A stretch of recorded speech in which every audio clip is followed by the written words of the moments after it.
जय राम। और सबसे पहले सबको हनुमान जयंती की बहुत-बहुत बधाई, शुभकामनाएँ।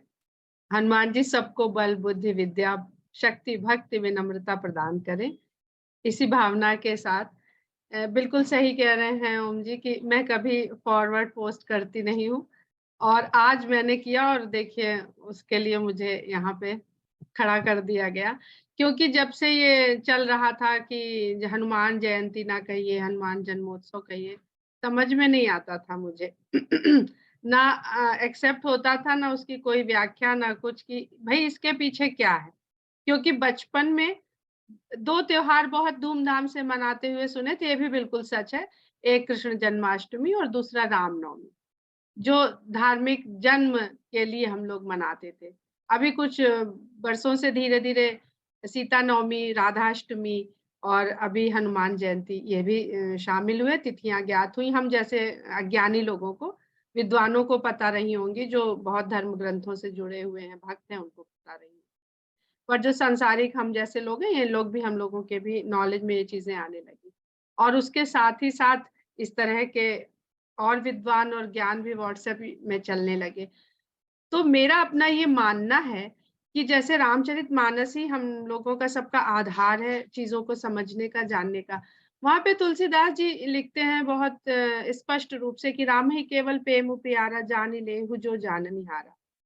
तो अगर राम को कोई फ़र्क नहीं पड़ता है कि आप किस शब्द से, किस चौपाई से, किस सामग्री से उनका पूजन कर रहे हो, आराधन कर रहे हो, उनको याद कर रहे हो, तो हनुमान जी तो राम के भक्त हैं।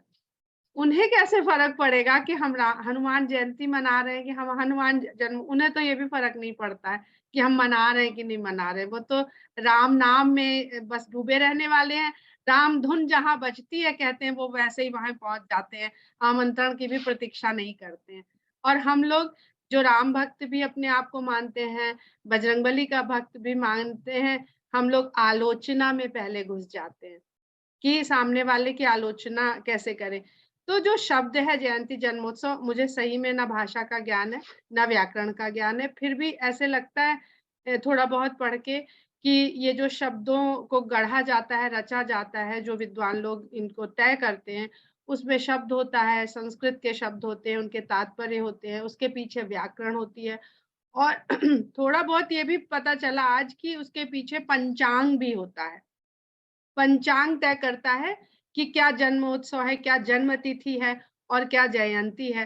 तो हम लोगों को तो उस चीज़ की कोई जानकारी है नहीं, कि पंचांग कहे तो हम क्या कहें व्याकरण क्या कहे तो हम उसको किस शब्द से वो करें। तो ज़्यादा अच्छा ये नहीं है कि हम एक उत्सव को मनाएँ, हम उस त्योहार को मनाएँ, उस पर्व को मनाएँ और क्या हनुमान जी का भाव है राम के प्रति या राम का इस धरती पे अवतरित होने का क्या कारण है, हम वहाँ पर ज़्यादा फ़ोकस करें।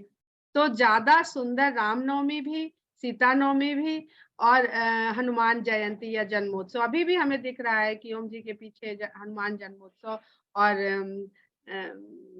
अरे कामेश्वरी जी के पीछे हनुमान जयंती लिखा हुआ है। तो अभी पहले तो हम लोगों को यहाँ पर लड़ना चाहिए कि वो सही है कि वो सही है।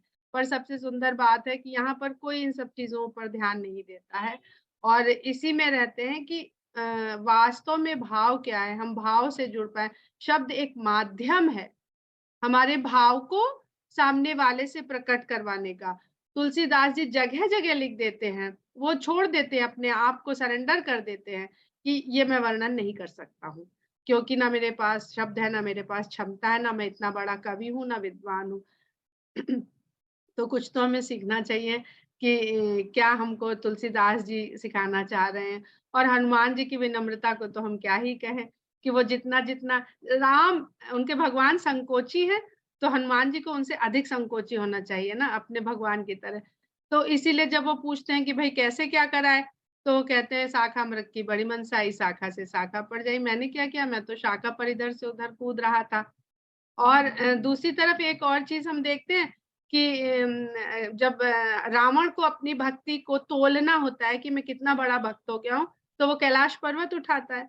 एक पर्वत रावण उठाता है अपनी भक्ति को तोलने के लिए और उसकी भक्ति उसके अहंकार को बढ़ाती है, तुष्ट करती है। और एक पर्वत हनुमान जी भी उठाते हैं जब संजीवनी लेके जाते हैं, उनका क्या भाव है। तो ये दो उदाहरण अपने आप सब कुछ बहुत स्पष्ट कर देते हैं कि पर्वत दोनों ने उठाया, एक ने अपने अहंकार को तोला और बढ़ाया, और एक कितना विनम्र हो गया कि उस बात को कभी कहना भी नहीं चाहता है, बताना भी नहीं चाहता है। तो ये मेरा बस इतना ही कहना है कि इन सब बातों में हम तो नहीं पढ़ते हैं, आप लोग भी ना पढ़े तो ज़्यादा अच्छा है कि हनुमान जयंती है कि जन्मोत्सव है, भी इतना सुंदर हनुमान चालीसा सुना दिया उन्होंने एक बार कहने पर, और उसकी एक-एक चौपाई सही में कह रहे हैं 3 दिन, 3 घंटे, 3 साल भी शायद हनुमान चालीसा के एक-एक जो हम लोग पंक्तियों को समझने में लगा देंगे तो बहुत समय लगेगा। तो बेहतर है कि हम हनुमान चालीसा की पंक्तियों को समझने में समय बिताएँ, ना कि वो तो लिखा हुआ है हमारे पास, किसी व्हाट्सएप में जाके हमें खोजना नहीं है। हमारे पास पुस्तक है, हम पढ़ें और सब लोग मिल के इसी तरह आपस में बैठ के चिंतन-मंथन करें और उसके अर्थ और भाव को समझने का प्रयास करें, ना कि जयंती मनाएँ, कि जन्मोत्सव मनाएँ, कहें इस बहस में पढ़कर अपने जीवन और समय को बर्बाद करें। जय सिया राम।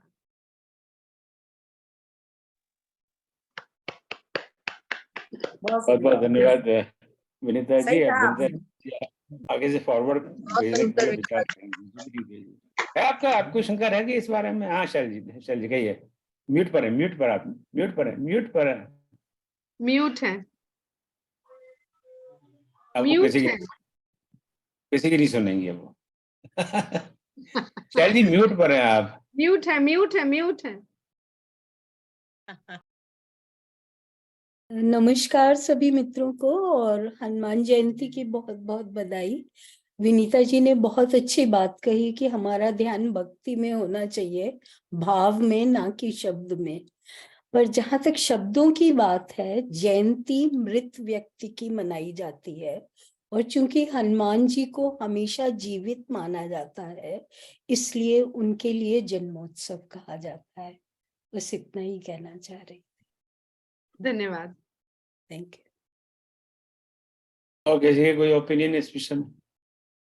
अब राम जी के लिए क्या कहेंगे? राम जी भी तो उनकी भी तो हमेशा परमानेंट है, और राम जी भी तो उनको भी ये आपकी श्रद्धा पे है राम भाई। अगर आपके राम जिंदा है तो आप उनका जन्मोत्सव मनाइए, और अगर आपके लिए वो नहीं है तो जयंती मनाइए।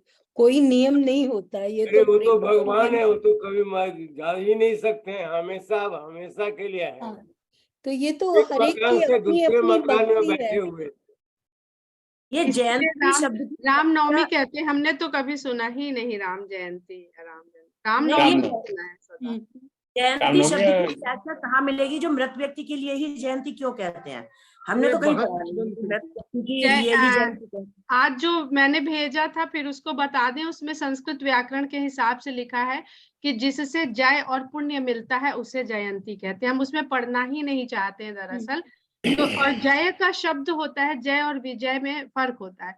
विजय होता है जब किसी पर्टिकुलर संघर्ष को हम जीत लेते हैं, वो चाहे युद्ध हो, चाहे वाद विवाद प्रतियोगिता हो, चाहे कोई स्पोर्ट्स हो।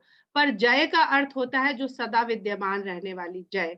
इसीलिए भगवान की जय बोली जाती है, भगवान की कभी विजय नहीं है। रावण पर राम ने विजय प्राप्त की थी, पर जब हम बोलते हैं तो रामचंद्र की जय, सीताराम की जय, की जय, तो जय किसी मनुष्य की हो ही नहीं सकती है। इसलिए ये जयंती हो या जो भी हो, ये मनुष्यों के परिभाषा में, ब्रैकेट में आने वाले शब्द ही नहीं। हम महावीर जयंती मनाते हैं तो उनका अपना भाव महावीर स्वामी के साथ वैसा ही है जैसा हमारा राम के साथ है, जैसा हमारा हनुमान के साथ है। तो हम क्या ये कह देंगे कि वो उनको मनुष्य मानते? ये भी मुझे लगता है कि एक तरह का अहम भाव है कि हमें लगता है हमारे भगवान भगवान है, बाकी के भगवान मनुष्य हैं। बस मैं और बहुत बहस में नहीं पढ़ना चाहती। मुझे तो जयंती और जन्मोत्सव में कोई अंतर नहीं लगता। जन्मोत्सव और जयंती एक ही बात लगती है, सब एक है, सब एक विवाद इस पे भी होता है जब हम कहते हैं कि रामनवमी पर राम ने जन्म लिया, तो बहुत लोग नाराज होते हैं कि अरे भगवान थोड़ी जन्म लिया, तो प्रकट होते हैं भाई, प्रकट कृपाल। अरे भाई अब हमने उसको अब जन्माष्टमी कहते हैं, अब Janmashtami is the most popular word.